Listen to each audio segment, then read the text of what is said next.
Hey everyone, and welcome to This Explainer. Today, we're taking a deep dive into Charles Dickens's absolute masterpiece, A Christmas Carol. Now, we all know the basics, right? The grumpy old miser, the spooky ghosts, that giant turkey at the end. But what if this familiar holiday tale is actually a profoundly deep piece of social commentary just hiding in plain sight? Let's peel back the festive layers of this classic and see exactly how Dickens engineered a story designed to force an entire society to take a good, hard look in the mirror. Now, what's really interesting about this slide is how aggressively Scrooge's initial cruelty is established right out of the gate. Every idiot who goes around with Merry Christmas on his lips should be boiled with his own pudding and buried with a stake of holly through his heart.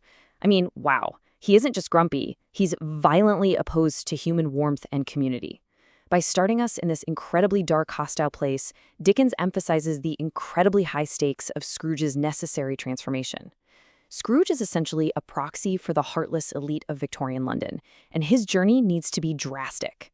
So here's our iceberg journey for today. We're going to deconstruct the familiar parts of the story by exploring beyond the ghost story, the hungry 40s, anatomy of social injustice, disability and complex embodiment, and finally, inventing the modern Christmas.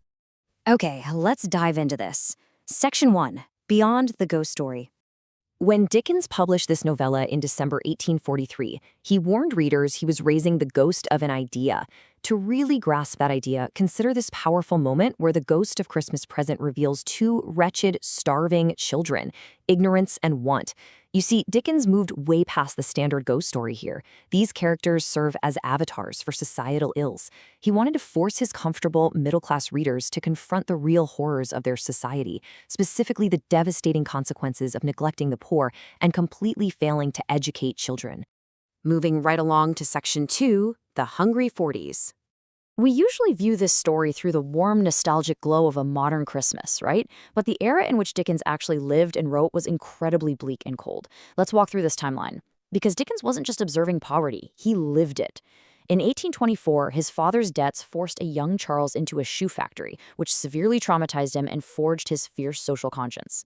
Fast forward to 1834, and the Poor Law Amendment Act essentially criminalized poverty, pushing the destitute into these brutal, unforgiving workhouses. Then, in early 1843, a government report exposed the horrific realities of child laborers. Later that same year, Dickens himself visited the Cornish tin mines and saw these children working in total darkness. He originally planned to write a political pamphlet about it, but then he realized a fictional story would deliver a much more powerful emotional blow. So what we really have here is the core ideological battle of the book.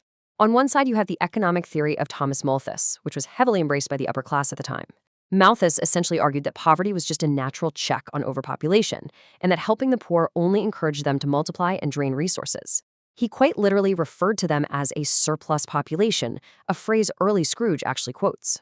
Opposed to that, we have Dickens's humanist view. Dickens believed the poor are absolutely not a surplus, but victims of circumstance, and that society has a collective, structural duty to care for them. That brings us to Section 3, Anatomy of Social Injustice. Think about what empty pockets really represent for a second. How does Dickens actually illustrate the power dynamics of wealth? Well, in the first chapter, Scrooge hoards his vast wealth and literally locks up the coal box. This actively paralyzes his clerk, Bob Cratchit, forcing him to work in the freezing cold. Cratchit is completely helpless to replenish his own fire. This isn't just about Scrooge being a cheap boss. It's a profound metaphor for how the hoarding of resources by the rich directly creates the economic despair and physical suffering of the working class. So how do you cure this kind of societal myopia? Well, Dickens introduces the spirits. They function as these brilliant psychological triggers designed specifically to cure the short-sightedness of the wealthy elite. Scrooge is literally forced out of his isolated counting house and made to actually witness the struggles, the humanity, and the resilience of the very people he's been actively oppressing. And this brilliantly illustrates the exact psychological operation Dickens performs on Scrooge.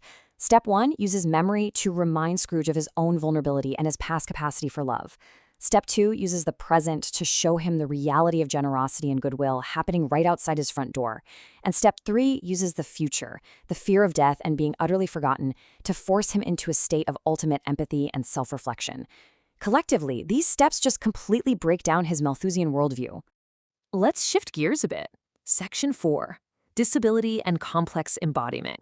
Now, we are going to look at Tiny Tim and the Cratchit family way beyond the simplistic poster child trope. To do that, we can use a fascinating academic lens from a BYU thesis, the theory of complex embodiment. This is a framework that views disability not just as a strictly medical issue, but as a dynamic, reciprocal interaction between a person's physical body and their surrounding social environment. In plain English, a person is disabled just as much by the society around them, like a lack of access, resources, or support, as they are by their own biology. Let's break this down even further. The medical model sees disabilities strictly as a physical problem to be cured. The social model, on the other hand, sees disability as a disadvantage caused by environmental and social barriers. What's brilliant is how the novella actually merges these two models. Yes, Tiny Tim has a real medical condition, but Scrooge's refusal to pay Bob Cratchit a living wage actively disables the entire Cratchit family emotionally and financially.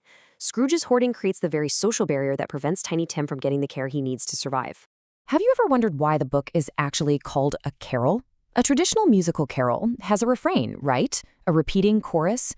Well, academic research suggests that the evolving relationship between Scrooge and Bob Cratchit acts as the core social refrain of the text. In the first stanza, the refrain is one of total oppression, but by the final stanza, the power dynamic shifts entirely. Scrooge raises Bob's salary and becomes a second father to Tiny Tim.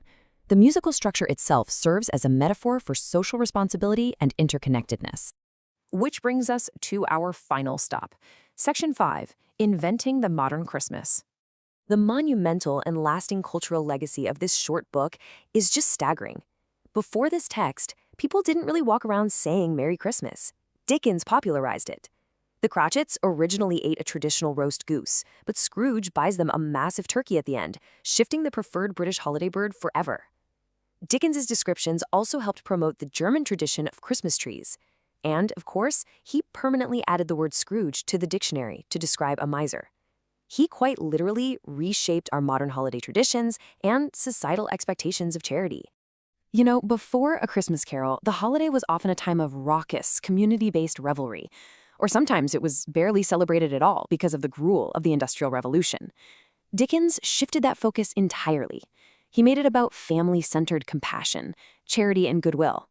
Tiny Tim's inclusive final words, "God bless us, everyone," endure today because they perfectly encapsulate this new ideal, a lasting call to collective care that transcends class and circumstance. And that brings us to the end of our explainer. But before we go, I want to leave you with a question to chew on. Dickens wrote this book as a warning to his era, but his message is absolutely timeless. Where do the children of ignorance and want hide in our modern society? And what are you doing to address them? It's a provocative thought for sure, but that's exactly what Charles Dickens intended. Thank you so much for joining me on this deep dive, and keep seeking out the stories behind the stories.